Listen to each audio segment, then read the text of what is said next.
आगामी स्थानिक स्वराज्य संस्थांच्या निवडणुकीचा धुरळा उडताना दिसत आहे आणि याच निवडणुकीच्या पार्श्वभूमीवर अनेक राजकीय नेत्यांनी इकडून तिकडे पक्षांतर केल्याचं दिसत आहे।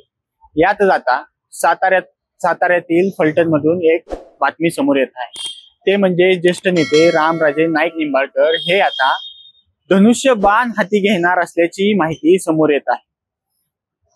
राष्ट्रवादीत 2 गट पडल्यानंतर रामराजे नाईक निंबाळकर यांनी उपमुख्यमंत्री अजित पवार यांना पाठिंबा देण्याचा निर्णय घेतला होता आणि यानंतर त्यांची भूमिका ही संशयास्पदच राहिलेली आहे। लोकसभा निवडणूक आणि विधानसभा निवडणुकीत रामराजे नाईक निंबाळकर यांनी कुठेतरी तुतारीला पाठिंबा दिल्याचं दिसत होतं। यानंतर आता होऊ घातलेल्या नगरपालिका निवडणुकीच्या दृष्टीने रामराजे नाईक निंबाळकर हे धनुष्यबाण हाती घेणार असल्याचं समजत आहे। त्याच पार्श्वभूमीवर रामराजे यांनी ठाण्यात उपमुख्यमंत्री एकनाथ शिंदे यांची भेट सुद्धा घेतलेली आहे। या भेटीनंतर रामराजे हे आपली भूमिका स्पष्ट करणार असल्याची माहिती मिळत आहे।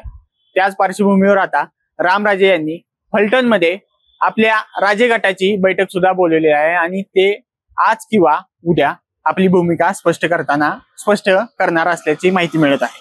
फलटण नगरपालिका शिंदे सेनेच्या चिन्हावर लढायची की शिंदे सेनेत अधिकृत प्रवेश करायचा याबाबत रामराजे यांच्या राजे गटात सध्या चर्चा सुरू असल्याचं कळतंय। रामराजे यांचा विधान परिषदेचा कार्यकाळ अजूनही काही दिवसांचा राहिलेला आहे, त्यामुळे राष्ट्रवादीतून निवडणूक लढायची की शिंदे सेनेत प्रवेश करायचा की पुन्हा एकदा लोकसभा आणि विधानसभेत ज्याप्रमाणे तुतारीच्या पॅटर्न नुसार त्यांनी जी निवडणुका लढवली होती, म्हणजे रामराजे यांनी अंतर्गत